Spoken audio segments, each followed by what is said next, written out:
My name's Davida Shinsky, and the title of this program is Live Without Limits, Reach Personal Success on a Daily Basis. And in this program, we talk about personal development, psychology, mental health, anything that affects you and keeps you from reaching your personal goals. Today's presentation is titled Four Negative Conflict Responses and How You Can Keep Yourself Out of It. Many people fear conflict, others thrive on it, but chances are conflict has caused a lot of anxiety and strife in our lives and the lives of those around us because conflict can often lead to such negative and destructive outcomes. We can often blame conflict itself to ruining our relationships, stability, or our lives. But it's not conflict's fault, it's us. The quality of our lives depends not on whether we have the conflicts, but on how we respond to them, says Thomas Crum. We are all so different, and those inherent differences will always lead to conflict. Compassion, empathy, and understanding can help keep those conflicts from escalating to prejudice or violence. We all want the same things in life: to feel safe, stable, connected, and cared for. But what that looks like and how we get there is where our paths diverge. And since we can't read each other's minds, we must communicate our needs and expectations without judging or criticizing someone who might be on the other side. And here is where things can get tricky and go very, very wrong. Most of us have responded poorly to conflict at some point in our lives, and we don't know how things blew up or broke down so quickly. But how you respond to conflict is only half the story. You can't control how others respond, but you can only try your best to steer the conversation back into a constructive territory. So here are four less than stellar responses to conflict and how to make sure that yours is healthy. Four conflict responses on how you can keep yourself out of it. Offense. Some people thrive on conflict and use it to fuel their aggression and air their grievances. They will take any opportunity to get involved in conflict and may create conflict where there is none. Conflict is a way to break up the monotony of life and get their blood pumping and that dopamine and adrenaline flowing. There, or rather, these people thrive on drama, and things can quickly escalate into harassment, threats, and violence. A healthy response, while conflict is a necessary part of life, it's not a way of life. It cannot be used to dominate, intimidate, or manipulate others. Remain calm, listen, and respond with care and compassion. Stay out of conflict whenever possible and resolve it whenever necessary. Defense. Conflict very often evokes a defensive response in people.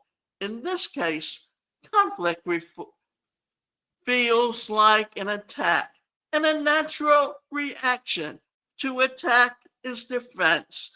but defensiveness can easily slip into dismissiveness, justification, and counterattacks, even if the basis for the conflict is inaccurate and the issues brought forth are not your burden. You still bear the responsibility to respond in a constructive and healthy way. Healthier response. Don't dismiss the other's concerns without addressing their merit or your role in the matter or lack thereof. Try not to justify your actions or words, inappropriate or not. Instead, acknowledge them in the way they come or could have been interpreted as negatively impacted the other person. Do not attack the other person, even if they are attacking you. It is hard to resist, but fire needs water, not fuel. Submit. Some people are naturally submissive and assume any conflict brought to them is somehow their fault. These people often take themselves responsible for others' attitude, misunderstandings, and emotions, even if they know they're not actually at fault. They will apologize anyway, just to appease the other person and smooth things over. This doesn't actually resolve anything and teaches the other person they can dominate others to get what they want and don't have to take responsibility for their role in anything. Healthier response. It is important to figure out what the actual conflict is about and delegate who is responsible for what. You know, and you can acknowledge your role while also holding others accountable for theirs. Make sure to note that everyone's feelings belong to them. And just because someone feels offended or put upon doesn't mean an offense has occurred. Sometimes nothing was done wrong and people still get hurt. Avoid. A lot of people try to avoid conflict altogether. They ignore the other sides and gripes bow out of conversations or in relationships just to avoid confrontation. This obviously doesn't help either. Ignoring someone can add just as much fuel as firing back at them. And the person who has a problem with you will always be the one controlling the narrative. Conflict cannot be avoided and doesn't automatically mean fighting or confrontation. There will be people and situations in life that you can't walk away from. So it is best to learn how to handle conflict now so you don't create more problems by letting them grow. Peace is not absence of conflict. It is the ability to handle conflict by peaceful means, said Ronald Reagan, and you don't need to avoid conflict. Conflict is a part of life. It forces us to communicate openly. It exposes our deepest desires, fears, and biases. Conflict is not a negative we need to stamp out. It is a natural part of life that needs to be recognized for the good that it can be. There's no getting away from it, and it's best to learn to live in harmony with it. You can choose to use conflict as a tool of growth instead of shunning it.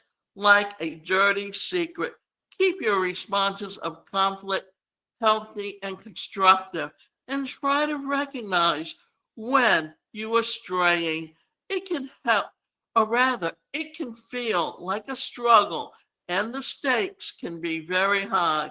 But at the end, you'll know where you stand and have a better idea of how to navigate your world.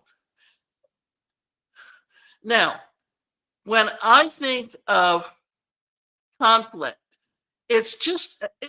we're going to come in contact with people that we're going to have conflict with. But there's a time for conflict and there's a time to diffuse conflict. And often in families, you find where conflict is the worst, especially when you have someone who's jealous of someone else in the family, or a parent that creates jealousy between the children. And they often, in essence, encourage that conflict. The thing is how are you going to deal with it?